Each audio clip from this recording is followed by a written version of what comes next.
Hello guys, welcome back to my channel. నిన్న evening 7:40 ఆ టైంకి ఇంకా నేను హోటల్కి స్టేకి రీచ్ అయిపోయాను. ఖరగ్పూర్ చాలా చిన్నది యాక్చువల్లీ. చిన్న చిన్న రోడ్స్ ఉన్నాయి ఆ ఏరియా. మిగతా ఖరగ్పూర్ సిటీ అంతా నాకు తెలీదు. నేనున్న ఫ్యాక్టరీ సైడ్, ఐఐటి సైడ్ అయితే ఫుల్ చిన్న రోడ్స్, మరీ ఘోరం.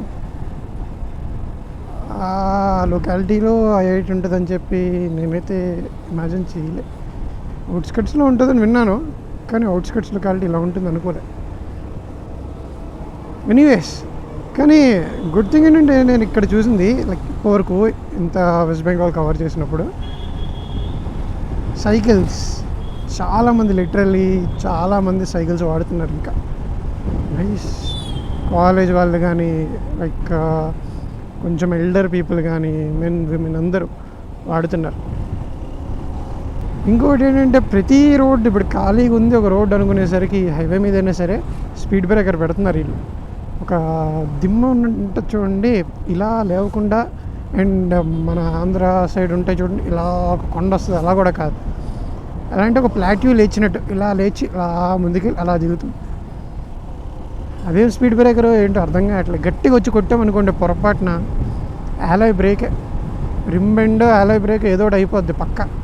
సో ఈరోజు మనం ఖరగ్పూర్ నుంచి ముషీరాబాద్, ఫరక్కా అక్కడికి వెళ్తున్నాం. అంటే మన రేపటి డెస్టినేషన్కి ఈరోజు డెస్టినేషన్కి చాలా ఎక్కువ ఉంది డిస్టెన్స్ అని చెప్పి మధ్యలో పాయింట్ పెట్టుకున్నాను నేను. సరే ఫస్ట్ డే అలాగే ఎక్కువ రైడ్ చేస్తాం కదా, బండికి ఏమైనా కావాల్సి వస్తే కూడా చూడొచ్చు, నెసరీ కొంచెం బ్రేక్ తీసుకుందాం అని చెప్పి నేను అనుకున్నా. సో ఈరోజు మనం 260 కిలోమీటర్స్ సంథింగ్ ఉంది. నేను 9కి స్టార్ట్ అయ్యాను, చాలా హ్యూమిడ్గా ఉంది. సో 9కి స్టార్ట్ అయ్యాను. 250 కిలోమీటర్సే కదా, తక్కువే అనుకుంటే, కాకపోతే 6 అవర్స్ పైన చూపించింది, 6.5 అవర్స్ చూపించింది నాకు. 9కి స్టార్ట్ అయితే నాకు 3:45 PM రీచింగ్ టైం చూపిస్తుంది.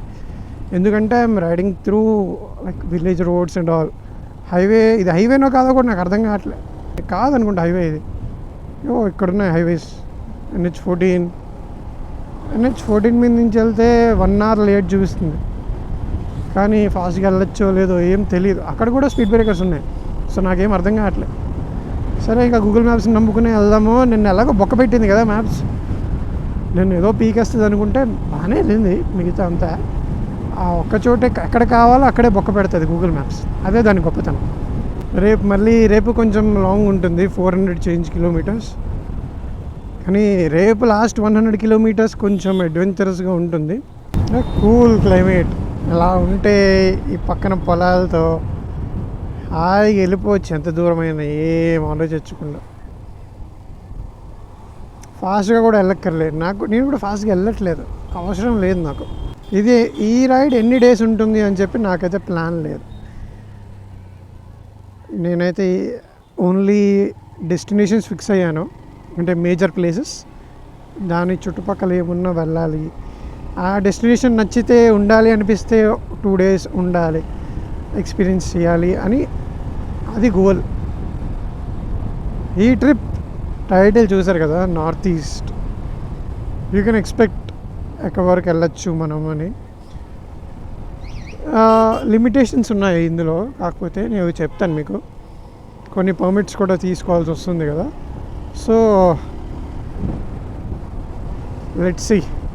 అసలే వర్షాకాలం నార్త్ ఈస్ట్ అంటే you know what kind of combination that is. Many can expect. Domino's నుంచి ఆర్డర్ పెట్టాను నైట్, బొక్కలా ఉంది అసలు, బాగా రాలే. ఆర్డర్ కూడా రాంగ్ కస్టమైజేషన్స్ వచ్చాయి. సో మధ్యాహ్నం ఏం జరిగిందో మీకు తెలుసు ఒడిశాలో, అది బొక్కలాగా. ఈరోజైనా మంచిగా తిందాం. మొత్తం దరిద్రం రోడ్డు అయితే. ఇలా వెళ్తున్నాను, ఇలా పర్లేదు, కొంచెం బాగానే ఉంది, ఒక 70-80 మెయింటైన్ చేయొచ్చు అనుకుంటే. కనిపించదు కరెక్ట్గా, పెయింట్ ఉండదు, ఏ బొక్క ఉండదు, ఇంత ఉంటుంది స్పీడ్ బ్రేకర్ పెద్దది. బాబు ఇంకేం వెళ్తాము, ఒకటి అయిపోయాక మళ్ళీ ఉంటాయి కంటిన్యూస్. ఇంకోటేమో రోడ్ పైకి లేస్తుంది, దిగుతుంది డబల్ స్టెప్లో. బా దరిద్రం ఈ రోడ్డు మాత్రం. నిజంగా ఎంత వరస్ట్గా ఉంటుంది అనుకోలే రోడ్డు. నేను కరెక్ట్గా 3.5 కిలోమీటర్స్లో రెస్టారెంట్ ఉంది. ఇప్పుడు వర్షం పడుతుంది. నేను ఇంత చెత్త రోడ్లు ఇప్పుడు చూడలే. ఇంత స్ట్రెచ్లో 150 కిలోమీటర్లు దరిద్రంగా ఉన్న రోడ్ అంటే ఇదే. ఓ 15-20 కిలోమీటర్లు బాగుంటుందేమో మొత్తం 150. మిగతా రోడ్ అంతా దరిద్రం. This road, the road is maintained by PWD, west Bengal government. వీళ్ళు ఉండి బొక్క, వీళ్ళు ఏం మెయింటైన్ చేశారో నాకైతే అర్థం కావట్లే. దరిద్రం రోడ్లు. నేను రికార్డ్ చేయలేదు, ఇంకా గోతులు అదంతా చిరాకు దొబ్బి. ఆ గోతుల్లో అలా వెళ్ళాలి అంటే ఇదబ్బా. ఇగో ఇదే వందే భారత్ రెస్టారెంట్ అట. ఉన్న దాంట్లో దీనిదే బాగున్నాయి కొంచెం రివ్యూస్. ట్రై చేద్దాం, నాకు మాత్రం ఏం తెలుసు.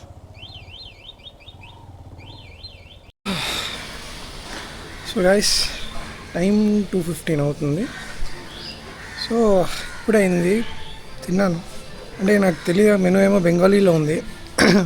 నేనేమో ట్రాన్స్లేటర్ వాడి ఏదో చూసి సరే వెజ్ ఏముంది వెతుకుతూ పులావ్ దొరికింది.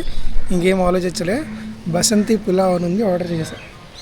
తీరా అది స్వీట్, అంటే కొంచెం స్వీట్గా ఉంటుంది అనమాట పులావ్. కిస్మిస్లు అన్నీ వేస్తాడు, పర్లే.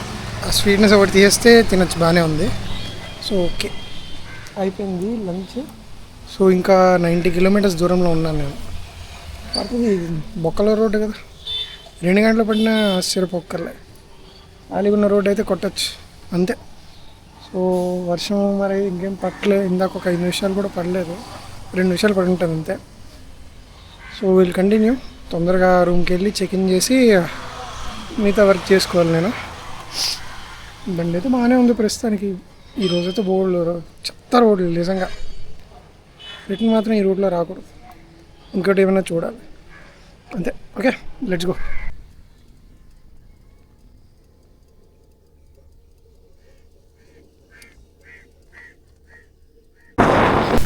ఎంత నీట్గా ఉంది తెలుసా ఇది చూడడానికి.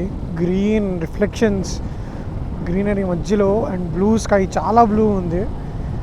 మధ్యలో షైన్ ఎక్కువ కొడుతుంది కానీ క్లౌడ్స్ వల్ల ఎక్సలెంట్ ఉంది. ఇక్కడ థీమ్ కొంచెం బ్లూ అండ్ వైట్ బ్రిడ్జ్ కదా ఇది. చూడడానికి మాత్రం కలర్స్ ఎక్సలెంట్ కనిపిస్తున్నాయి.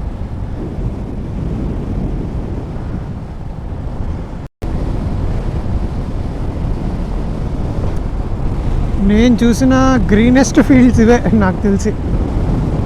మ్యాక్సిమం లెంత్, మ్యాక్సిమం ఏరియా వరకు ఎక్స్టెండ్ అయిన గ్రీనెస్ట్ ఫీల్డ్స్ ఇవే. మెరిసిపోతున్నాయి. ఈ లాస్ట్ 100 కిలోమీటర్స్ బాగానే ఉన్నట్టుంది రోడ్. నేనైతే ఒక 50 కిలోమీటర్లు వచ్చాను ఇక్కడ లంచ్ చేసిన చోటు దగ్గర నుంచి. బాగానే ఉంది రోడ్. మేబీ ఫస్ట్ 150 కిలోమీటర్స్ బాగాలేదు, వరస్ట్గా ఉంది. బాగాలేదు అనకూడదు, సారీ, వర్స్ట్ రోడ్ అది. ఇంకా దానికంటే వర్స్ట్ ఇంకోటి ఉండదేమో. నేనైతే చూడలే భయ్యా, హైవే మీద దానికంటే వర్స్ట్ రోడ్ నేను చూడలే. సో మిగతా రోడ్ ఇది పర్లేదు, స్పీడ్ బ్రేకర్స్ ఉన్నాయి కానీ కొంచెం ఉన్నాయి. ఏవి సైన్ బోర్డ్స్ ఉన్నాయి, డిస్టెన్స్లో ఉన్నాయి, కనిపిస్తున్నాయి. ఇగో ఇలా వైట్ లైన్స్ ఉన్నాయి కాబట్టి మార్కింగ్స్ కనిపిస్తున్నాయి. 150 కిలోమీటర్స్ అయితే దరిద్రం. ఇది ఓకే, నాకు తెలిసి నేను ఇంకా 46 కిలోమీటర్స్ కవర్ చేయాలి అంతే. నేను దగ్గర 220కో 230కో బయలుదేరాను మెల్లిగా. మళ్ళీ లంచ్ అయ్యాక మళ్ళీ వాటర్ సంథింగ్ తాగేసి 230, 220 ఆ టైం స్టార్ట్ అయ్యా. కరెక్ట్గా 40-45 మినిట్స్ అయింది. 55 కిలోమీటర్స్ కవర్ చేశాను దగ్గర. బాగానే వచ్చా. ఫస్ట్ 150 కిలోమీటర్స్ దరిద్రం. Okay, let's go. So guys, check-in అయిపోయాను. యాక్చువల్లీ హోటల్ చాలా బాగుంది. ఒకవేళ నార్మల్గా రికమెండ్ చేయండి నేను హోటల్స్, కానీ యాక్చువల్లీ ఈ ప్రైస్లో నాకు 860కి వచ్చింది. నార్మల్గానే బడ్జెట్లో చూసాను 1000 బిలో, ఎందుకంటే ఎన్ని డేస్ పడుతుందో తెలీదు. వీళ్ళంతవరకు సేవ్ చేద్దాం అనుకున్నా. ఇది 860 చేంజ్ పడింది నాకు యాత్ర వెబ్సైట్లో. హోటల్ సామ్రాట్ అని ముషీరాబాద్లో. నిజంగా వర్ది, చాలా బాగుంది యాక్చువల్లీ, చాలా చాలా బాగుంది. అండ్ ఏసీ రూమ్, అది కూడా విత్ కాంప్లిమెంటరీ బ్రేక్ఫాస్ట్. ఓకే అయిపోయింది, నీట్గా రెడీ అయిపోయి బయటకు వచ్చాను. బైక్ సీట్ కొంచెం బాగాలేదు, పాడైపోయింది. నేను చేయించి 1.5-2 years అవుతుంది కదా. సో ఇందాక వెళ్తున్నప్పుడు దారిలో గుర్తొచ్చింది, సీట్ కవర్ షాప్స్ అన్నీ బయట ఉన్నాయి కనిపించాయి. వచ్చి అడిగితే ఇప్పుడు అవ్వదు 2 రోజులు పడుతుంది అన్నాడు. అంటే లాంగ్వేజ్ ఇష్యూ. థాయిలాండ్లో కూడా నేను ఇంత కష్టపడలే, గూగుల్ ట్రాన్స్లేట్ కూడా అప్పుడు ఇంత కష్టపడలే.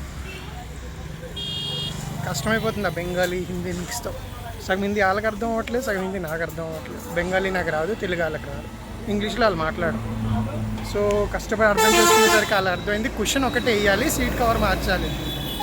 అదైతే చేస్తానన్నా. ముందేమనుకున్నాడు, సీటే కస్టమ్ సీట్ కావాలి అంటే 2 days పడుతుంది. ఇప్పుడు అవ్వదు, వెళ్ళిపోండి. ఒకటి అమ్మ క్వశ్చన్ వేయడానికి ఎంతసేపు ఎందుకు రా. ఇప్పుడైతే వేయిస్తున్నాను, డబల్ క్వశ్చన్ చేయిస్తున్నాను. చూద్దాం. ఇగో మొత్తం పీకిచ్చాను బండిది.